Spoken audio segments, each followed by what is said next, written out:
one thing I love about our worship time together is that it's not simply the separate moment, one day a week, that's completely removed from the other 7 or 6 days. It is born of the life that we have 24/7. It is born of the gratitude that we feel for God for pulling us through those days and for guiding our path. So worship is very real, and I'm going to invite Rhonda to come up and join me, and we're going to talk for a few minutes about how God informs her life 24/7. Rhonda, you've been with us for a while, but I know you've lived a pretty full life way before we ever met you. So what can you share with us about who you are? Wow, that's a cosmic question. In my early years, I was confused a lot about who I am and what I am. I knew from the age of 4 that I was different. And I had a hard time accepting the difference.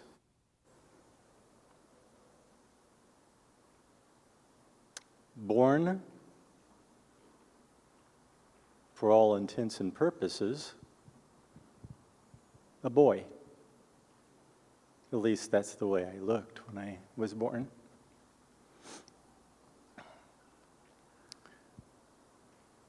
But I didn't feel like a boy as I grew up. I felt like a girl. Had a hard time with it. And as I realized what society expected of boys and girls, how they would live, how they would act and behave, it was something that I felt like I had to hide from everybody, including myself. It was hard. I feel very happy to be here, though.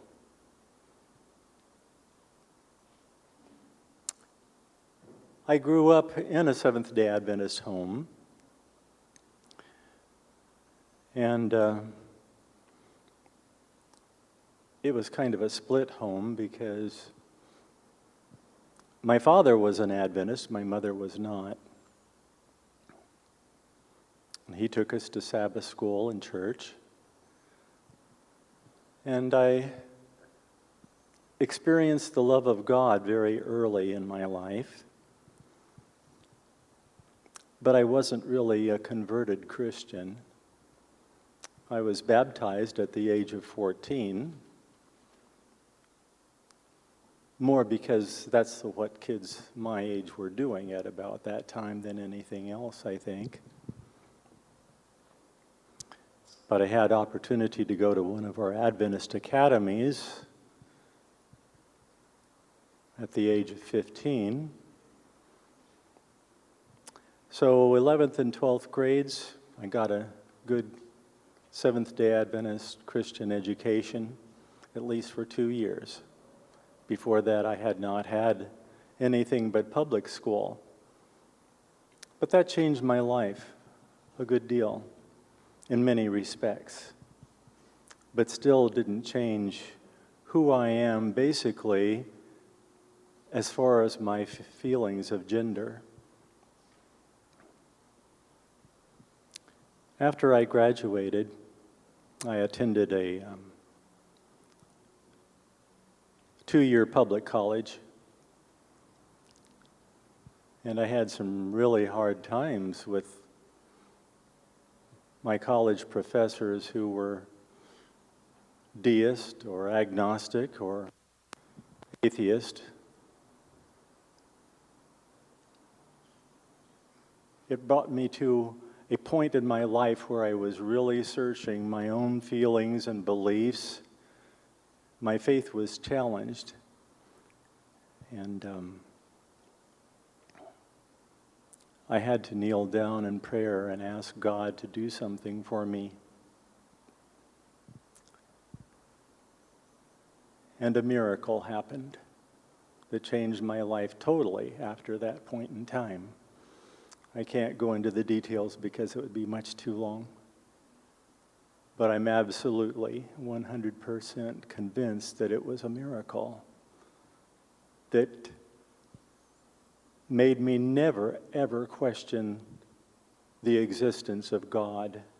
Not just of the existence of God, but the existence of a loving, caring God. And I've carried that with me until this day. I think something I've always appreciated about you, when I say always, since we've met, is your assurance in God and His love for you. Was that something that you always felt, or did you ever question that? I don't think I really questioned it until I got into college and I began to wonder, wow, all of my professors had PhD degrees, and I thought, wow, these people are very learned and smart individuals. Maybe I need to question my own beliefs a whole lot more. And because I did, honestly, my faith grew after the miracle, and I had no trouble going to the public library, checking out all kinds of books on philosophy and religion and science, geology, biology, and I've always had a lot of curiosity about nature. I guess that's the reason why after that I decided I wanted to become a teacher, and I did indeed become a teacher. I went to Columbia Union College in Tacoma Park, Maryland, and finished up my college education there with a major in biology, minors in chemistry, and secondary teaching and education. Altogether, I taught for 23 years in Seventh-day Adventist junior academies. You might wonder,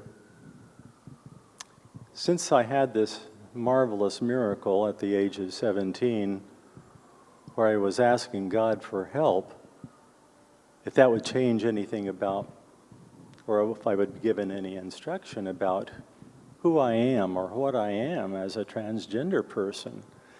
And I was still hiding it from myself and everybody else up to this point. But no, there was nothing. There was no communication to me that I needed to do something to change. But I felt it anyway. I felt like, oh, this is so unusual. This is strange. This is not, quote unquote, normal for someone who's born male to grow up and feel female. But there was no communication to me telling me that I needed to change that, even though I felt like I needed to. So somewhere along the line, you connected with this community, with that life behind you or a part of you. How did you get from there to meeting us? As I mentioned, I had taught in Adventist junior academies for 23 years, and during the last few years, I was struggling harder and harder with who I am, and my transgender feelings and tendencies began to kind of come out and make themselves more obvious, and I was let go of my job as a teacher, I think, largely because of that, although it was never so stated. And I basically left the church after that for about 12, 15 years, mostly because after that I really transitioned. I started wearing women's clothes on a regular basis, wearing makeup and jewelry and so forth. And I just didn't feel like I could go back to church this way because I just felt like I would not be accepted. And I'm quite sure that that was a reasonable way to think. But I still had the longing to go back to church, and I just didn't know what to do, where to go. A few years ago, I heard about a film, Seventh Gay Adventists, that was making its rounds around the United States in different churches here and there. And I found out that it was coming to the Glendale Adventist Church, not far away. And I said, I have got to see that film. So I went to see that film, and it opened my eyes. There are accepting Adventist churches here and there. At the end of the film, some of the members of this church were down front talking to the producers and answering questions from the audience. I just had to go down there and talk to those people. So that's what I did.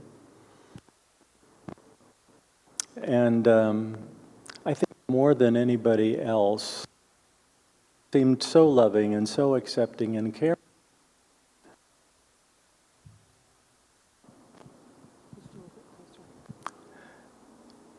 Did not seem to mind that I was there, even though I looked pretty much like I look right now, were Cherry and Nathan Blue.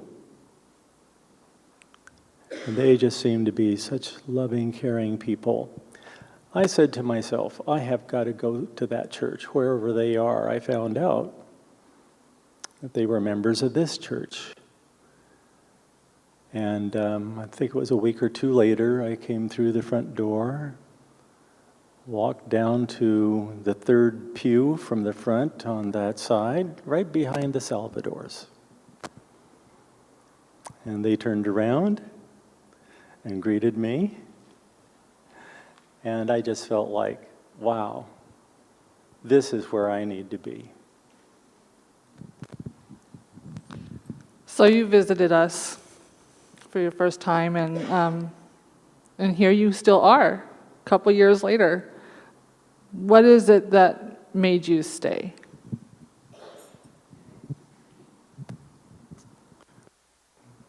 I think it's very obvious that this is a loving church.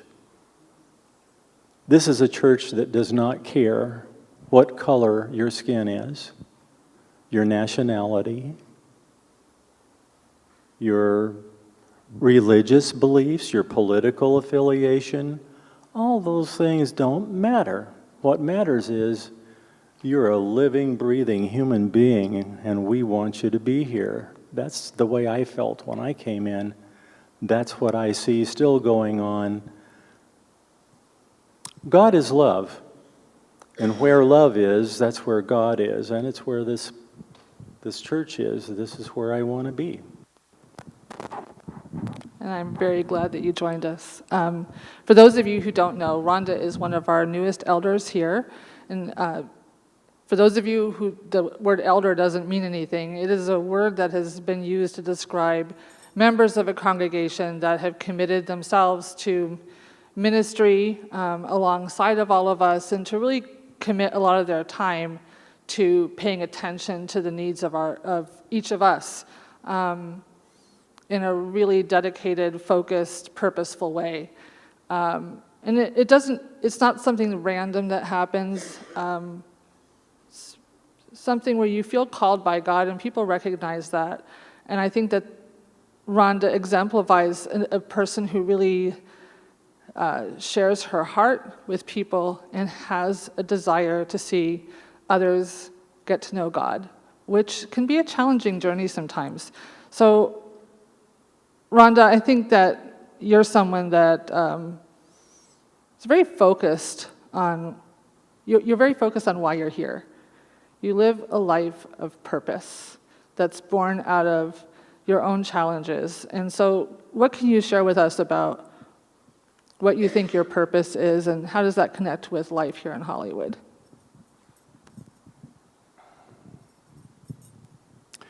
Very early on, after I started attending here, I attended a Sabbath school class. It was downstairs. And I made it, in time, I made it clear to the teacher that if he ever needed to have someone substitute for him, if he'd like to get away, I'd be willing to teach the class. And not long after that, he indicated that he was going to be leaving and not coming back, and invited me to take the class basically on a permanent basis. And so he offered it to me, and I agreed. Over a course of several months later, the other Sabbath school class, which was just across the way, the young people's class, invited me to come and join with them to be one of the teachers there, and we've kind of stayed pretty much together after that. Three of us, Eugene, Kirsten, and myself, sharing the responsibility of teaching that underground Sabbath school classroom.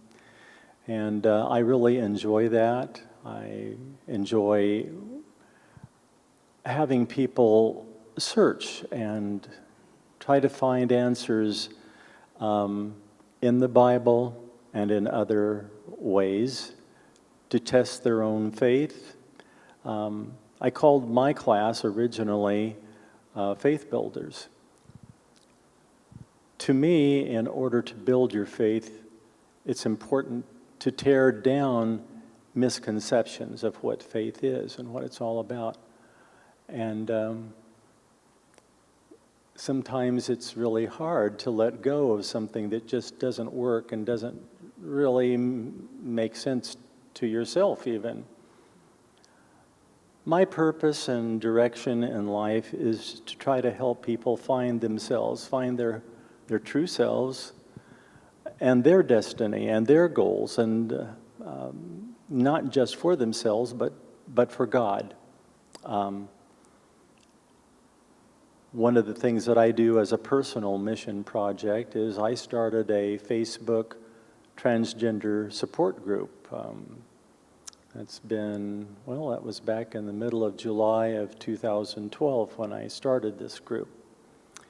We have about 400 members right now, and that's an outlet for me to help other people.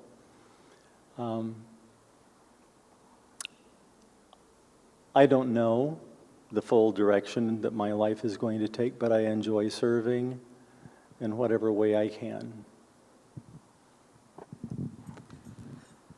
So I have a question for you. Do you find sometimes that you're not sure where you fit in God's world or His plan, or you're in the middle of some challenge that you're not sure how you're going to get through?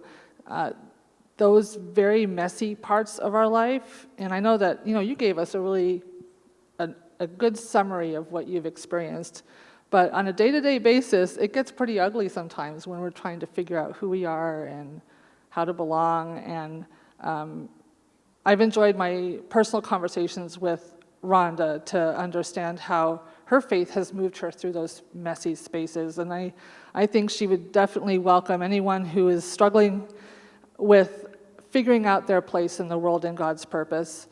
She would be happy to talk with you. One-on-one is like that's your comfort zone, isn't it? Yes, it is. So I'm so glad that you were brave enough to come up here and share with all of us together. Is there anything else before we finish this part of our service that you'd like to share with us?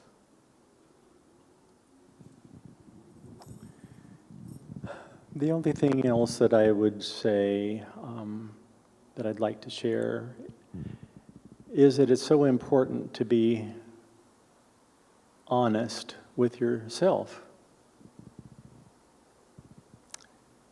I think all of us wear masks. We make pretense about who we are at times because we're afraid We have fear that the world will not accept us as the people that we really are inside.